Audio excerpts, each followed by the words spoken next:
सुधा समाधान।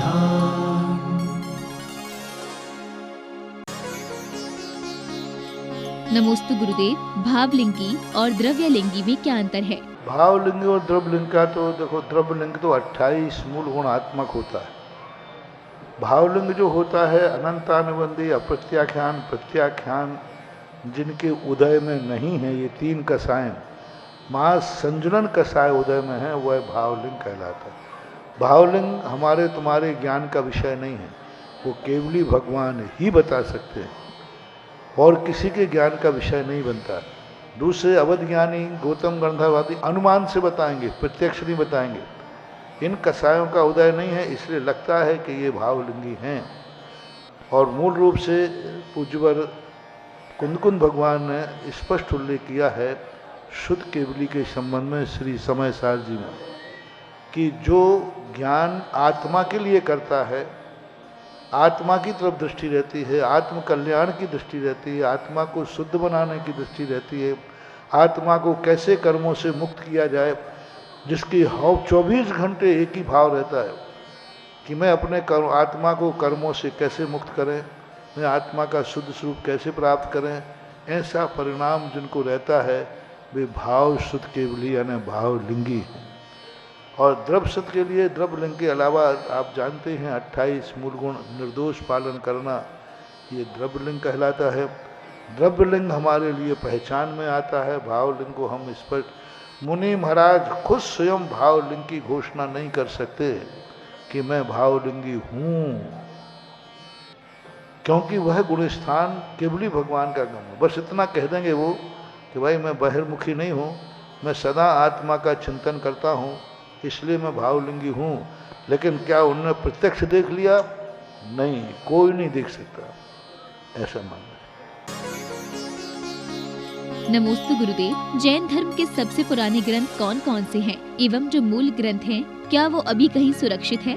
सबसे प्राचीन ग्रंथ लिखिबद्ध के रूप में षटखंडागम मिलता है, उसके साथ में कसाय पाहोड़ जो गुणधर आचार्य के द्वारा पूज्यवर यतिवृषभ आचार्य को मिला, कुंदकुंद स्वामी, ये सब एक ही शताब्दी के लगभग हैं। 100 साल के अंदर अंदर में ही भद्रबाहु स्वामी, वो पुष्पदंत भूतबली, समंत भद्र, कुंदकुंद, ये परम पूज्य आचार्य महाराज लोग उसी समय के। आज वह संसार में किसी के पास भी मूल ग्रंथकर्ता की कोई प्रतिलिपि किसी के पास नहीं है।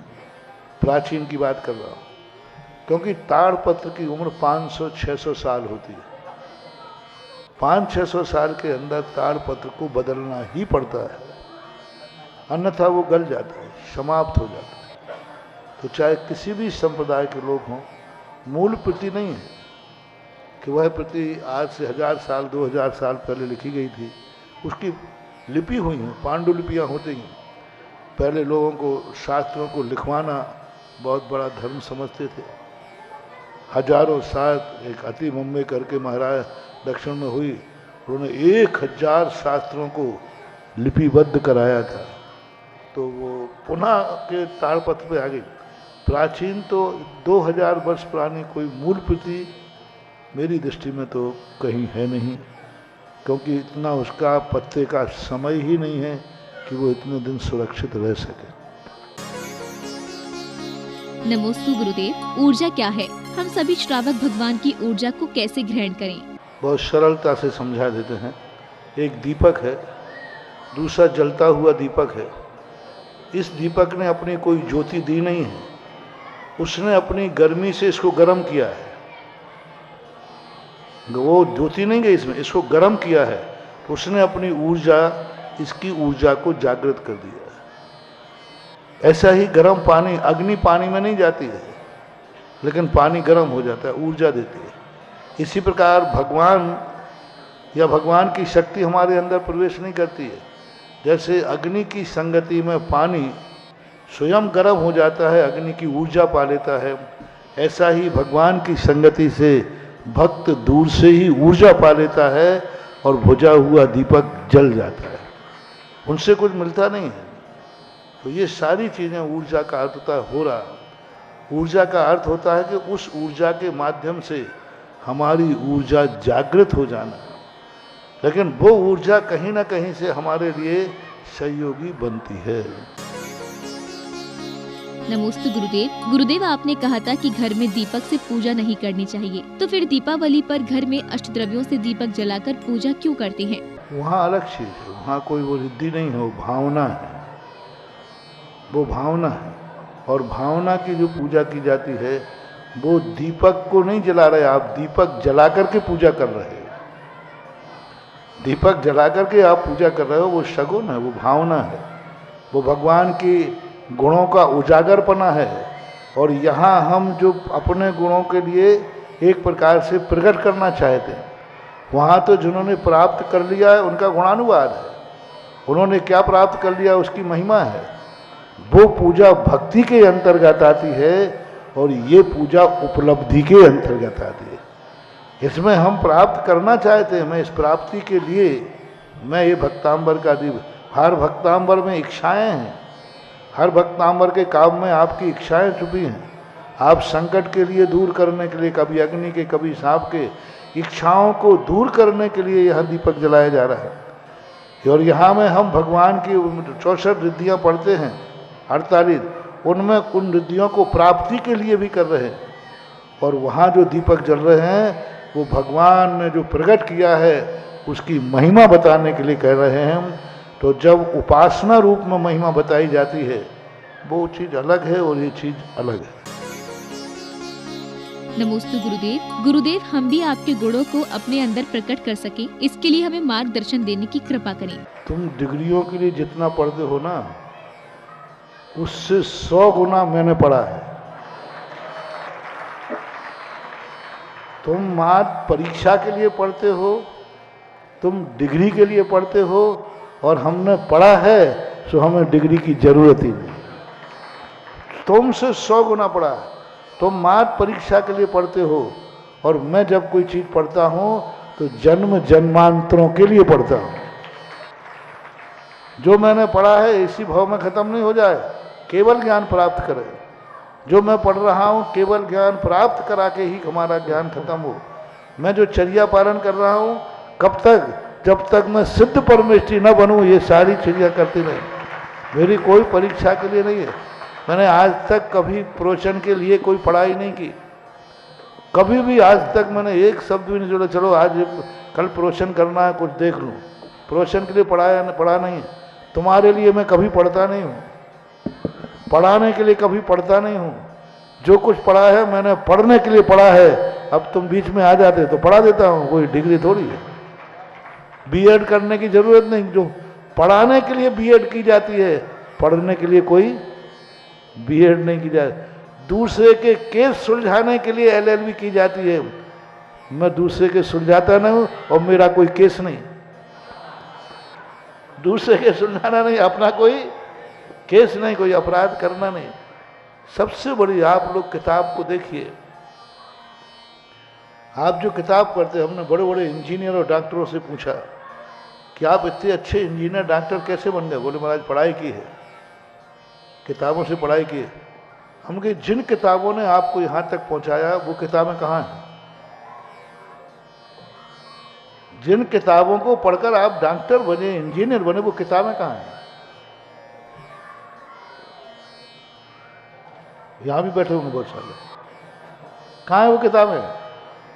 वकील साहब महाराज वो रद्दी में परीक्षा के बाद चाट पकौड़ी जो बिकती है रद्दी के भाव है ना। जिन किताबों ने तुम्हें इतना योग्य बनाया, तुम्हारा काम निपटने के बाद उनको रद्दी में फेंक दिया, रद्दी में फेंक दिया, कोई काम की नहीं, रद्दी में, क्योंकि तुम्हारा काम हो गया। और हम लोग जिस किताब को पढ़ते हैं उसको जिंदगी भर पूजा करते हैं, ऊपर सिंहासन पर बैठाते हैं, क्योंकि इस किताब ने मुझे ज्ञान दिया है। और वो ज्ञान दी हुई किताब को हम लोग उच्चासन पर बैठाते, पूछते हैं, नमस्कार करते हैं। हम जब भी उस किताब का नाम याद आता है तो परम पूज्य समय सार, परम पूज्य मूलाचार, परम पूज्य, इतना आदर भाव आता है, ओहो ये किताब है जिसको मैंने पढ़ा था।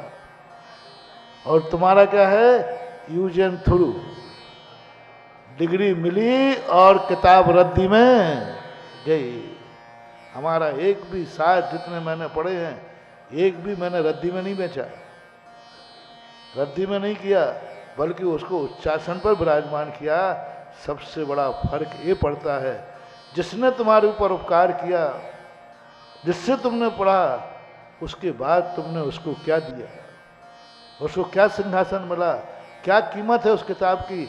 यदि वो किताब आज आपको दे दी जाए जिससे तुम पूरे साल भर माथा फोड़ा है, और आज वो किताब दे दी जाए कि इसको एक बार और पढ़ लो, ऐसी फंको कि इसी ने प्राण लिए मेरे।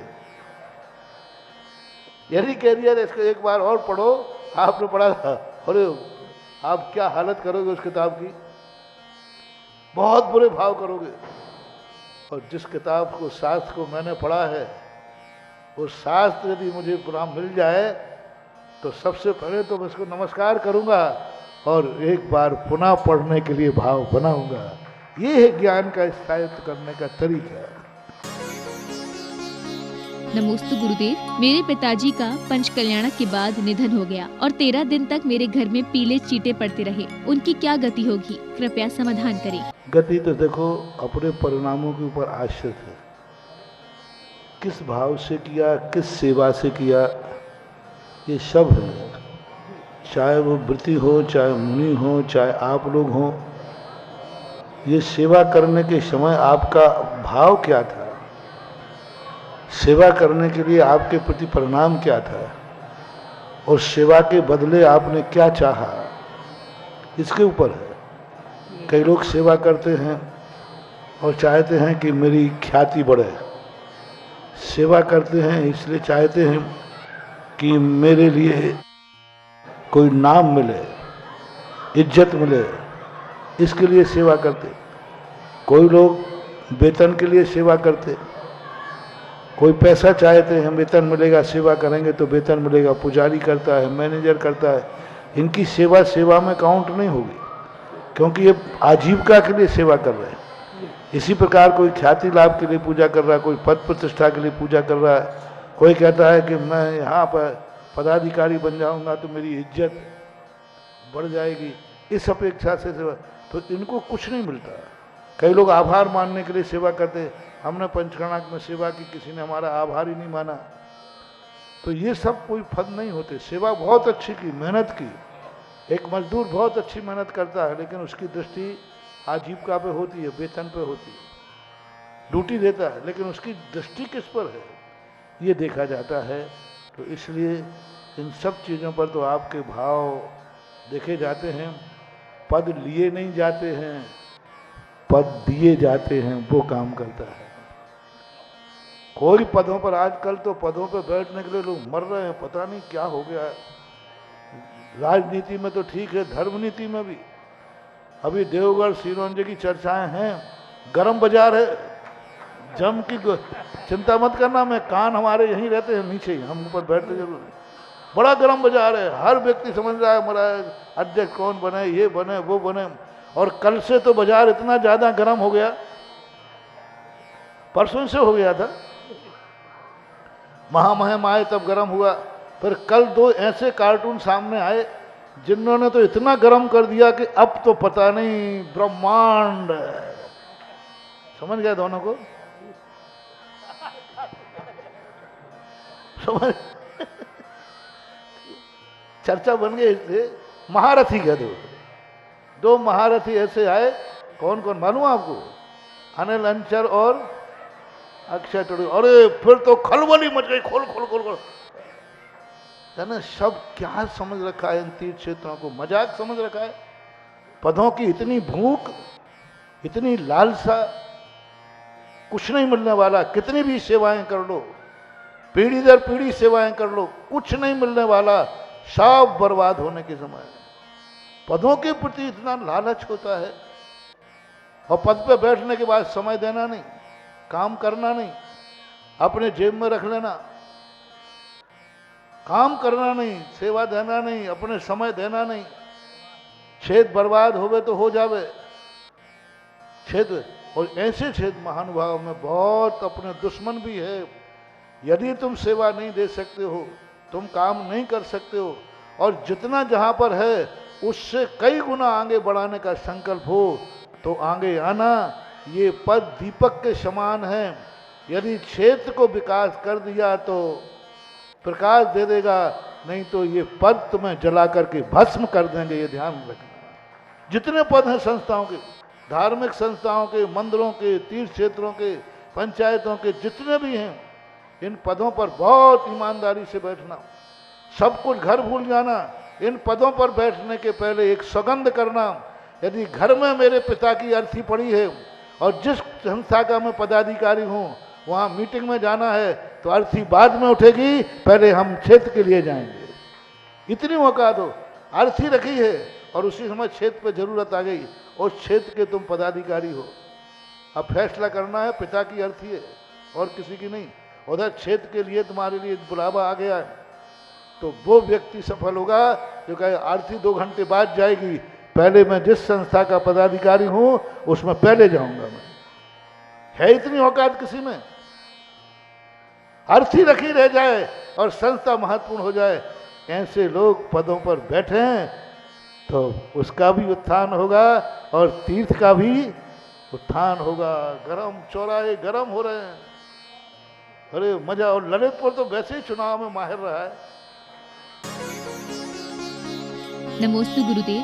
भीष्म पितामह बहुत धर्मात्मा थे, फिर भी उन्हें कांटों की शैया मिली और जटायु ने रावण से लड़ाई की तो उसे श्री राम की गोद मिली। कृपया समाधान करने की कृपा करें। ऐसी बात नहीं है। जैन दर्शन के अनुसार भीष्म पितामह ने मुनि दीक्षा ली है। वो युद्ध करते ही वैराग को प्राप्त हुए, ना बाणों की शैया में। जैन दर्शन में तो दुर्योधन ने भी दीक्षा ली, पांडवों ने तो दीक्षा ली है, कर्ण ने दीक्षा ली, तो ये सब दीक्षाओं के पात्र रहे हैं। बाणों की शैया है, वो भी उनके कर्म की विनम्रता है।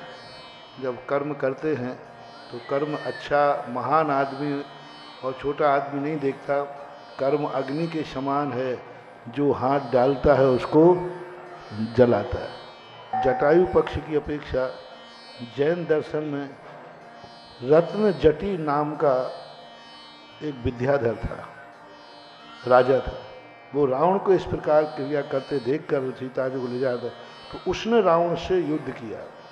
रावण चूंकि बलशाली विद्याधर था, तो उसकी सारी विद्याएं छीन करके, और वो आकाश में युद्ध कर रहे थे दोनों, तो इसने सारी विद्याओं को छीन करके नीचे गिरा दिया था।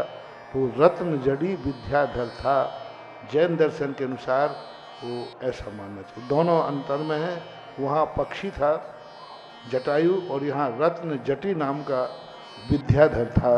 ऐसा पूज्यवर रविशरण महाराज ने श्री पद्म पुराण में लिखा है। सुधा समाधान